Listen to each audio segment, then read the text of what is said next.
Laki ng bato.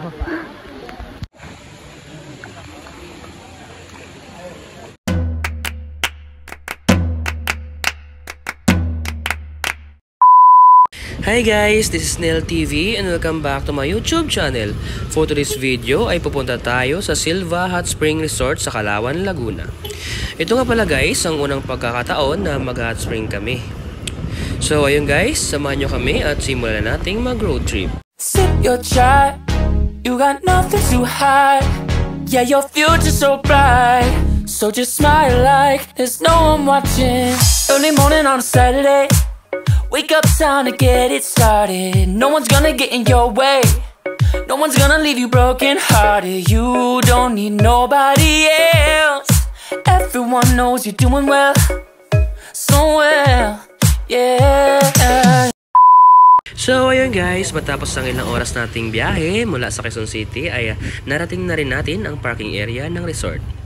Habang nasa biyahe nga kami guys ay inabutan kami ng ulan, kaya kung mapapansin nyo guys, basa ang kalsada. Buti na lang guys ay hindi gaanong kalakas ang ulan, kaya hindi kami gaanong nabasa. Kasama nga pala natin ngayon guys sina Shades at Lito.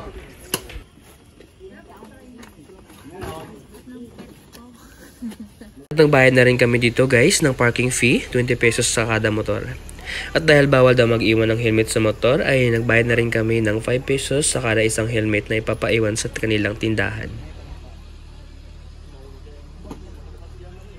Tara guys, simulan natin maglakad dahil sabi ni ate dun sa tindahan, malayo-layo pa daw yung lalakarin. Ay, pisti, akyatin na naman oh.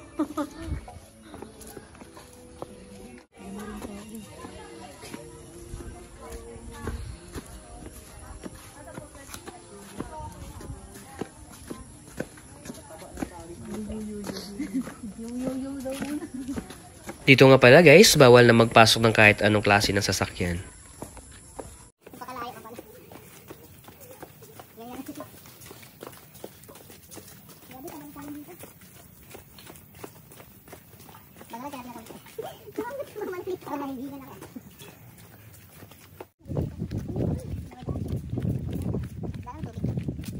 Ng motor yata.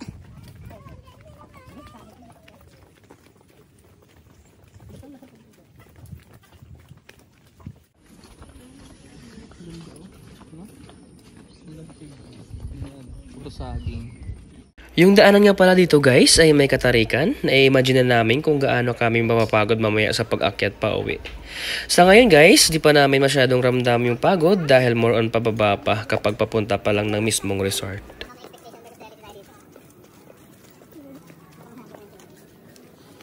So ayun guys, matapos ang mahigit 15 minutes na paglalakad ay narating na rin namin ang mismong entrance ng resort. 100 pesos nga pala ang entrance fee dito guys per head. 300 pesos naman sa Balsa Cottage. At dahil walk-in kami guys, meron pa daw silang tinatawag na service fee na 100 pesos per group na binayaran na rin namin.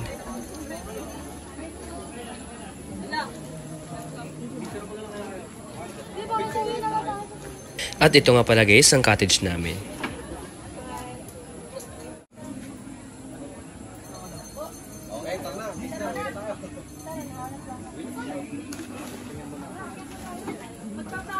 Tara guys, punta muna tayo ng tindahan para bumili ng makakain at ng maiinom. At kung mapapansin nyo guys, ay maputik yung lupa dahil kakatapos lang umulan. Medyo naisip nga namin guys, parang wrong timing yung punta namin dito, pero parang okay lang din kasi hot spring naman siya. Kaya okay lang maligo dahil hindi tayo lalamigin guys, hihihi.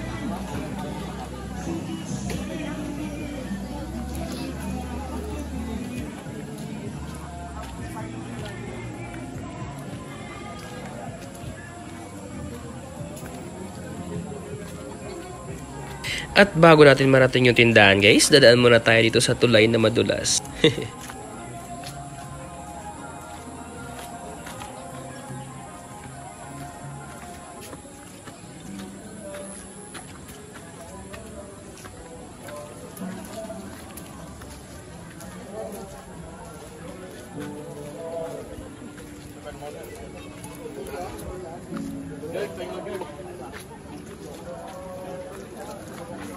Uno na ba?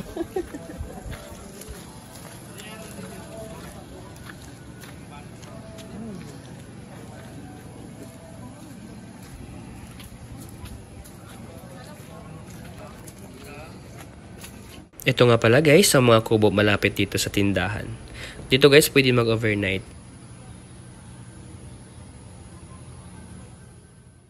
Nakabalik na nga pala kami sa cottage namin guys. Dito guys, ay magsashot lang kami ng konti at maliligo na rin.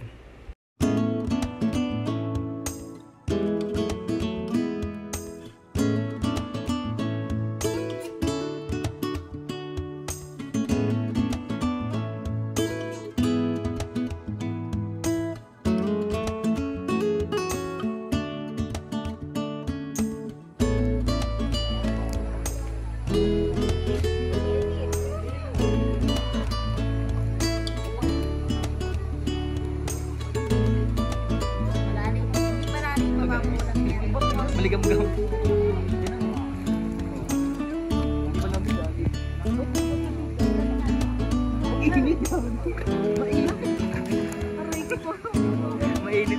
So ayun guys, oras na para maligo. Oo nga guys, legit nga yung init. Sa unang paglusong mo, medyo masakit sa balat. Pero pag nababad mo na buong katawan mo, dun ka na marirelax. Legit, masarap magbabad dito guys.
Laki ng bato.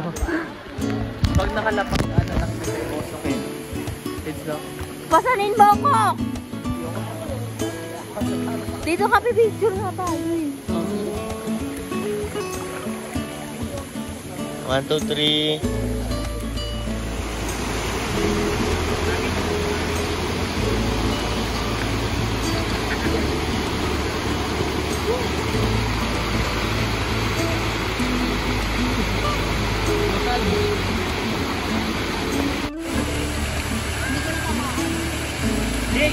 Basad.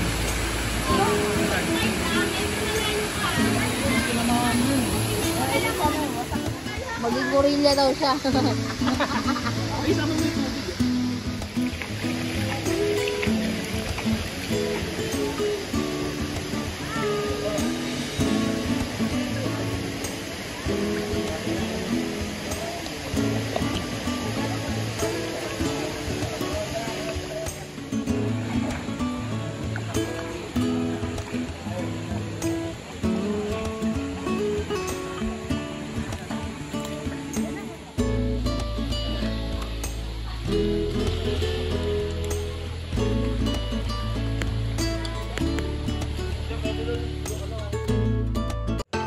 So ayun guys, malabas na kami dito sa parking area ng resort. Ginabi na nga pala kami guys dahil hinintay pa naming tumila ang ulan. So ayun guys, hanggang dito na lang. Maraming salamat sa panonood. Don't forget to like, share, subscribe, and hit the notification bell para ma-update ka sa mga susunod nating video. Hanggang sa muli, bye-bye!